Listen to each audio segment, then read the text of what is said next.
Let me tell you something that truly worries me.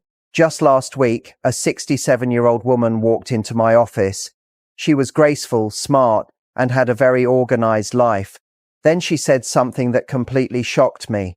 She said, "I have fallen in love and I feel like I'm losing control of my life." And in that exact moment, I realized something very serious. Falling in love after the age of 60 is not the same anymore. I'm not talking about sweet romance or beautiful fairy tales. I am talking about real risks that almost no one wants to talk about, because when you have built a whole life by this age with strong routines and hard-earned independence, love can hit like an emotional storm that destroys everything in its path. And here is the most disturbing part. Most people over 60 keep making the exact same dangerous mistakes. Mistakes that cost them their freedom, their mental peace, and in the worst situations, even their life savings. But before I go further, if this topic feels important to you, please like this video right now. And if you want to receive more content that can protect you during this stage of life and help you make smarter choices, subscribe to the channel. This type of information can make a huge difference, not just for you, but also for someone you care about. Stay with me, because what I'm about to share today could save you from one of the most painful experiences you can face at this age.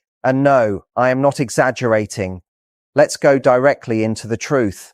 The first dangerous problem of love after 60 has a very clear form. Many people confuse loneliness with love. Listen very carefully, because this part is extremely important. When you reach 60, there is a big chance that you have experienced deep loss. Maybe you lost a partner. Maybe you went through a divorce after many long years. Or your children may have moved away and built their own lives, and suddenly your home feels too silent and too empty. This loneliness, this emptiness, feels like an open wound inside your heart. And when someone appears who gives you attention, who listens to you, who makes you feel seen again, your brain does something very dangerous. It labels that feeling of relief as love. But many times it is not real love. Let me be very honest. After many years of work, I have watched kind, intelligent, and successful people fall into horrible relationships simply because they could not tell the difference between wanting company and true love. And do you know what is the scariest part? This confusion after 60 causes much more damage than it does at 20 or 30. Why?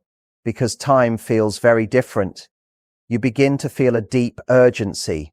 You start thinking, "I don't have much time left." You say to yourself, "This might be my last chance to feel happy."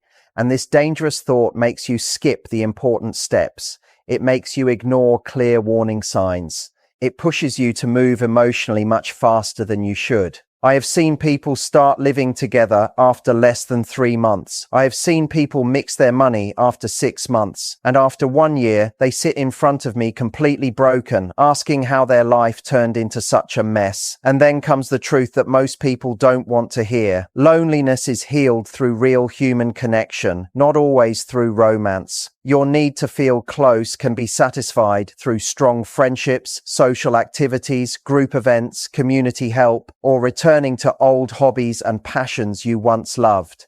But when you make one person the only cure for your loneliness, you are not building a relationship from love. You are building it from dependence. And emotional dependence after 60 is very dangerous because it hides itself. It hides itself as complete openness. It hides itself as the feeling that you have finally found your soulmate. It hides itself as the idea that you must enjoy every moment you have left in life. But it gets even darker. Let's talk about the second danger, the pressure of time that twists your judgment. When you are 25 and a relationship ends, you think, "I have so much time ahead of me." You heal, you learn, and you move forward.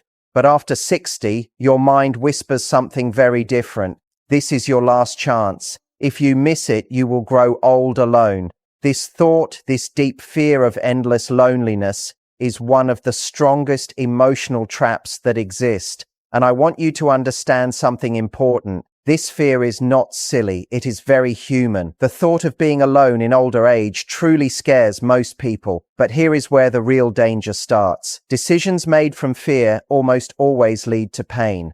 Let me tell you about a man who was 64 years old. He was retired and had lost his wife 3 years earlier. His adult children lived far away in other cities. He met a woman at a social dance event. She was charming, friendly, and full of life. She brought color into his quiet and predictable world. After 2 weeks, they were seeing each other every single day. After 1 month, she practically moved into his home. After 3 months, he asked her to marry him. His children warned him to slow down and told him that he barely knew her. But he replied, "You are young, you have time, I don't. I will not waste the rest of my life waiting." 6 months later, already married, he discovered that she had large debts that she had hidden, and she expected him to pay them because she believed that is what marriage meant. Her outgoing nature also meant many expensive outings with friends that were paid from his money. But the most painful part was not the money. The worst part was the emotional pressure every time he tried to set limits. She would say things like, "You don't love me anymore. You regret marrying me. Maybe I should leave and let you be alone again." And that was the perfect trap. Terrified of returning to loneliness, he kept giving in.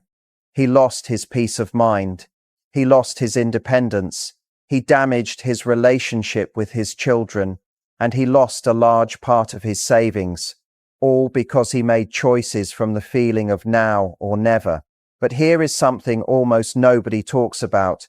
This pressure of time is mostly an illusion. Yes, an illusion. The idea that after 60 your time to find love has run out is a thought built by fear. The real truth is very different. More and more people are finding meaningful relationships later in life. With modern ways to meet people and longer life expectancy, the chances for connection are higher than ever. But when you convince yourself that this is your last chance, your brain enters a mode of scarcity. And in that state, you begin to accept what you should never accept. You tolerate what should never be tolerated. You ignore clear red flags, because when fear controls the mind, any company feels better than being alone. But this is not true. This is a dangerous lie. A bad relationship after 60 does not just make you unhappy. It can slowly destroy your health. The constant stress of a toxic bond weakens the body, increases the risk of heart problems, and harms mental well-being.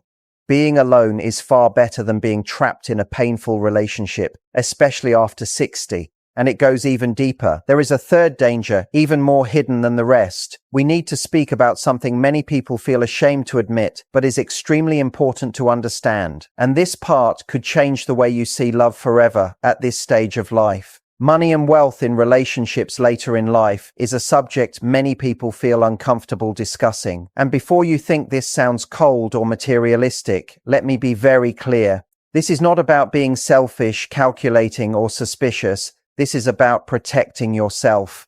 Because here is the hard truth. After 60, you usually have something valuable to protect. Maybe it is a house you paid off after many years of hard work. Maybe it is your retirement savings. Maybe it is investments or wealth you want to leave to your children. And sadly, there are people who deliberately look for relationships with older adults for financial reasons. Yes, it really is that serious. I am not saying that everyone who approaches you after 60 has bad intentions. Many people are genuine, but emotional and financial predators do exist. And after 60, you can become an easier target. Why? First, because you often have resources. Second, because loneliness makes you emotionally more fragile. And third, because your generation was raised to be more trusting and less suspicious than younger people who grew up in a digital world filled with scams and deception. Let me share a story. A woman, 66 years old, retired university teacher, a stable pension, and her own home in a good neighborhood. She met a man in a small cafe. He was polite, kind, and seemed well educated. He sent her flowers, called her every day, and spoke in beautiful words. She felt alive again. After years of being alone, she finally felt seen and valued. After 4 months of dating, he told her that he was having temporary money problems. His business had failed. He had debts, but he said everything would be fine very soon because a new project was almost finished. She, deeply in love, gave him money. She told herself, this is just temporary. He would do the same for me. 2 months later, he asked for more money to finally complete the project. She took a loan against her own home, and you can imagine what happened next. He disappeared. She lost her house. At 66 years old, she had to move into a small apartment, start working again, and face the painful disappointment of her children who had warned her many times. But the worst part was not only the money. The worst part was what happened inside her. She kept asking herself, how could I be so foolish? I am an educated, intelligent person. How could I let this happen to me? But she was not foolish. She was human. Love, especially when mixed with loneliness and deep desire for closeness, clouds judgment. It makes you want to believe. It makes you ignore contradictions. It makes you explain away strange behavior. And this is the most dangerous part. Predators know exactly how to spot emotional weakness. They know what words to use. They know how to make someone who felt invisible feel special again. They know how to create fast, artificial intimacy. They know how to start with small favors that slowly grow into serious exploitation. And this is not always about direct money. Manipulation can be much more subtle. Maybe he asks you to transfer part of a property into his name to make things easier. Maybe he tries to convince you to change your will. Maybe he slowly isolates you from your family by saying they don't understand our love. Maybe he moves into your home and doesn't contribute financially. Maybe he uses your credit cards or asks you to sign for his debts. And the most shocking part, these demands almost always come wrapped in the language of love. If you really loved me, I thought we were a team. Don't you trust me? So what should you do? Become paranoid? Trust no one? No. But a healthy level of self-protection is absolutely necessary. Never mix finances before you truly know someone. And truly know means at least 1 full year of a stable, consistent relationship. Speak with your children or trusted friends before making big financial decisions involving a partner. Keep separate bank accounts. Always protect your property and savings legally. And if you are thinking about marriage or living together, consider a legal agreement beforehand. It may not sound romantic, but it is intelligent, because real love respects your independence and your financial safety. If someone pressures you, manipulates your emotions, or makes you feel guilty for protecting your resources, that person is not loving you, they are using you. But there is another danger that very few people talk about, and it is extremely important: the conflict between two fully lived life stories. This is something that does not matter much at 20, but at 60 it can become enormous. At that age, both people come with decades of experiences, wounds, habits, and deep beliefs. You are no longer blank pages. You are complete books filled with powerful chapters. Some chapters are beautiful, some are painful, but all of them shaped who you are today. And when two complete books try to become one, conflict becomes almost impossible to avoid. Think about this. At 60, you usually have fixed routines. You wake up at a certain hour. You eat the same kind of breakfast. You have your own personal spaces and daily rituals.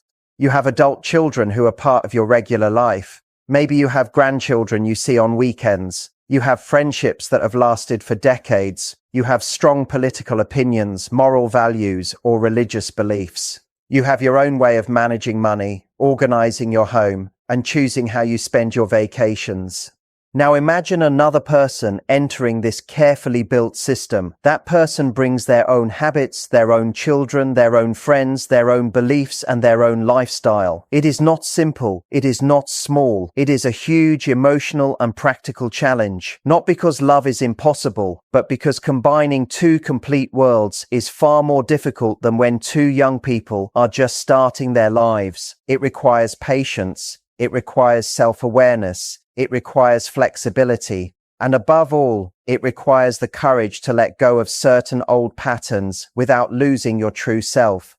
What feels small at 20 becomes a huge wall at 60. Again, at this age, both people bring decades of experiences, emotional scars, habits, and worldviews. No one is an empty page anymore. Each person is a full book filled with intense stories, some happy, some painful, but all of them forming who they have become. And when two full books try to turn into one story, tension is almost guaranteed. Imagine this clearly. At 60, a person has strong fixed habits. They wake up at the same hour every day. They eat the same meals. They have their own familiar spaces and rituals. They have adult children deeply involved in their lives, maybe grandchildren who visit regularly, friendships built over long decades, deep political, moral, and spiritual beliefs, clear ways of handling money, setting up their home, and planning vacations. And then suddenly another person steps into this well-constructed life with their own habits, their own children, their own social circles, their own beliefs, their own way of living. The clash can be very strong. One strong example of this is a man who was 68 years old and had lost his wife years earlier. She was 65, divorced. They met through a book club, slowly fell in love, and decided to move in together. In the beginning, everything felt magical. There was laughter, shared stories, warm meals, and the comfort of not being alone. But after 3 months, small frictions began to appear. He liked to eat dinner early, watch the evening news at 6:30, and was in bed by 9. She preferred to eat around 9 o'clock, stayed awake until midnight, and liked watching series before sleep.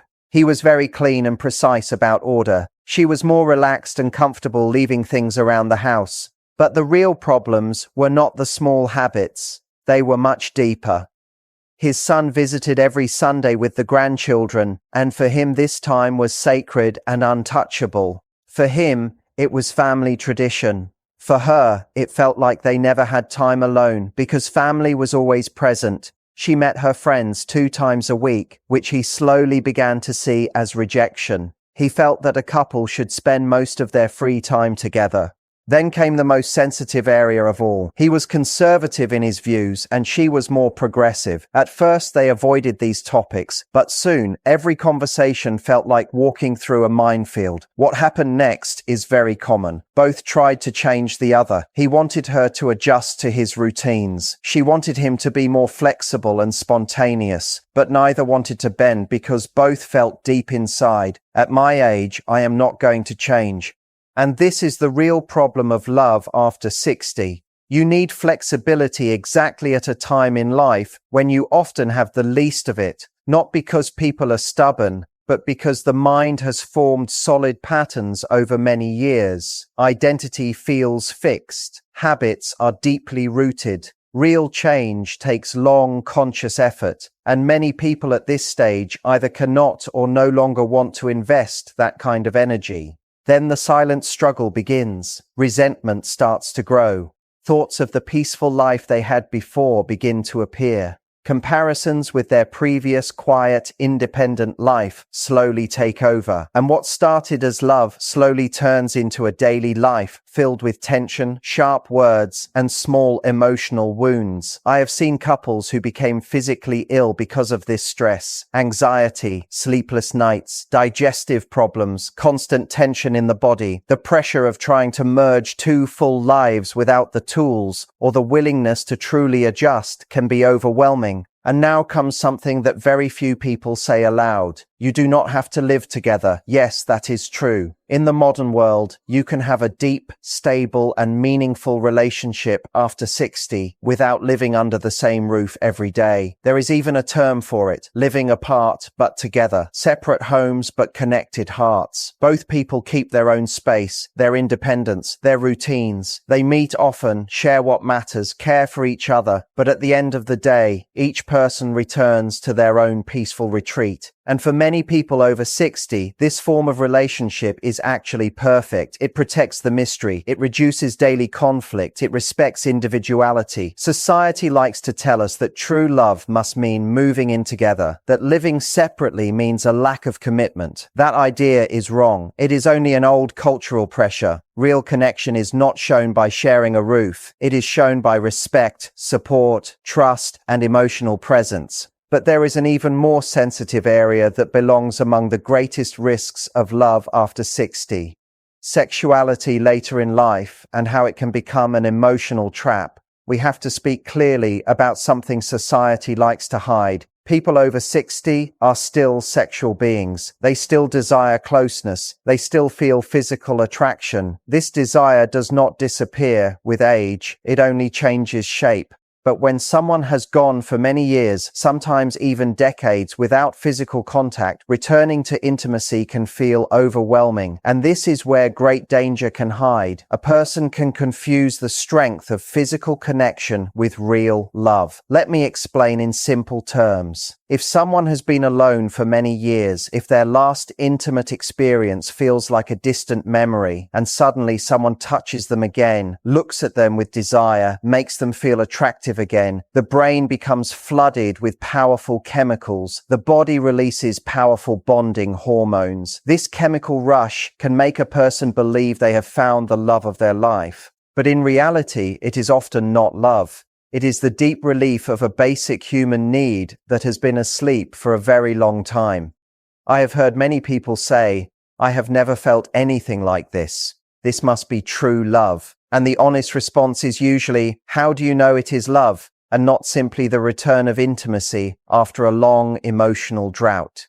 This difference is extremely important because when you make life-changing decisions like moving in together, getting married, or sharing your savings only based on the power of physical connection, you are building your future on something very fragile. Sexuality is beautiful, it is natural, it is a deep part of being human, but it is not enough on its own. And after 60, confusing desire with love can cause you to attach yourself to people who are emotionally or morally not right for you. There is another part of this story that almost no one speaks about openly. The pressure to perform. Yes, after 60, bodies change naturally.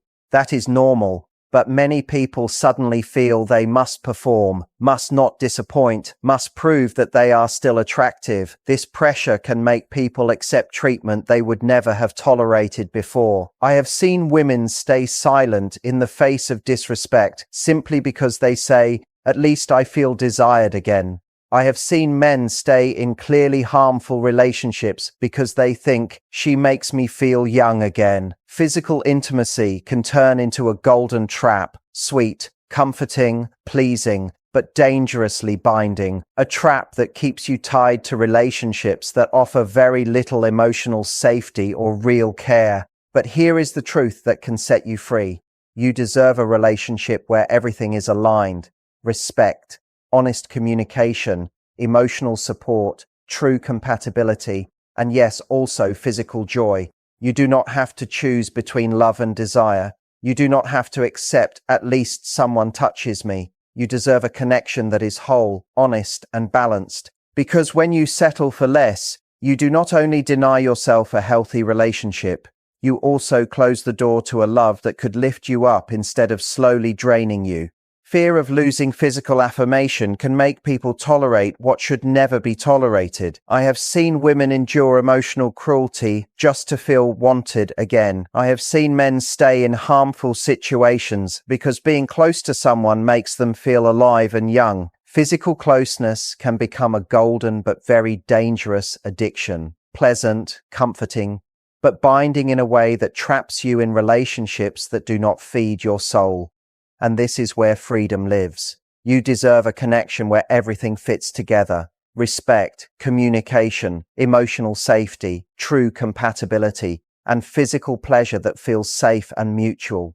You do not have to choose between love and desire. You do not have to settle for "at least someone is here." You deserve something complete. You deserve something honest. You deserve something balanced. Because if you accept less than that, you are not just missing out on a healthy relationship. You are blocking the path to a love that strengthens you instead of slowly exhausting you. She was 65 and divorced. They met in a book group, fell in love, and decided to live together. At the start, everything felt magical. But after 3 months, tensions started to grow. He ate dinner early, watched the news at 6:30, and went to bed by 9. She ate at 9 o'clock, stayed awake until midnight, and watched her favorite shows. He was neat and precise. She was more easygoing and left things lying around. But the real problems were deeper. His son visited every Sunday with the grandchildren. For him, it was sacred time. She felt they never had time alone because family was always present. She met her friends twice a week, which he took as rejection. He believed that as a couple they should spend more time together. Then came the most sensitive issue. He was conservative, she was progressive. At first, they avoided the topic, but soon every talk became dangerous ground.